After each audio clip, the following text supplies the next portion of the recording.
Assalamualaikum warahmatullahi wabarakatuh. Ketemu lagi dengan Bu Anda di pelajaran ekonomi. Pada pertemuan kali ini, kita akan membahas mengenai masalah pokok ekonomi. Masalah pokok ekonomi ini dibagi dua, yaitu klasik dan modern. Masalah pokok ekonomi klasik yang pertama yaitu produksi.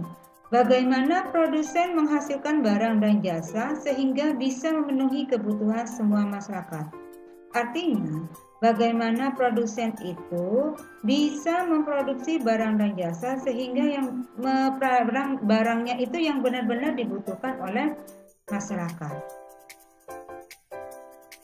Yang berikutnya yaitu distribusi. Bagaimana caranya distributor menyalurkan barang dan jasa supaya bisa sampai ke konsumen. Artinya, setelah barang diproduksi, bagaimana barang yang sudah diproduksi itu bisa dikonsumsi oleh konsumen. Distribusi ini ada dua. Yang pertama yaitu secara langsung, produksi sendiri dan langsung dijual sendiri. Contohnya, misalnya tukang nasi goreng, dia kan memproduksi sendiri, langsung dijual. Ada yang tidak langsung, yaitu menggunakan perantara, misalnya grosir dan retailer. Ini biasanya yang di toko-toko itu.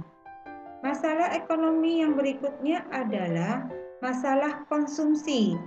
Apakah barang dan jasa yang sudah beredar dapat dikonsumsi atau sudah sesuai dengan yang dibutuhkan? Bisa saja karena harganya yang terlalu mahal atau barangnya tidak sesuai dengan karakteristik konsumen. Masalah ekonomi modern. Yang pertama adalah what? Barang apa yang akan diproduksi. Ini perlu adanya skala prioritas. Skala prioritas itu mengutamakan barang yang benar-benar dibutuhkan masyarakat. Bagaimana kita tahu barang-barang yang benar-benar dibutuhkan oleh masyarakat? Yaitu dengan cara mengadakan analisa pasar, survei. Jadi apa yang benar-benar dibutuhkan oleh masyarakat pada saat itu. Contohnya sekarang lagi dibutuhkan misalnya masker, berarti kita membuat masker. Butuhkan hand sanitizer, berarti dibuat hand sanitizer. Masalah yang kedua adalah how, bagaimana memproduksi barang.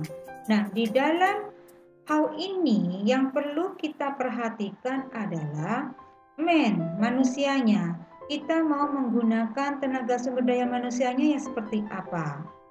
Terus money, uangnya juga diperolehnya dari mana? Material, inilah bahannya. Apakah bahan yang mau digunakan? Mesin, alatnya yang mau dipakai. Terus metodenya mau menggunakan apa?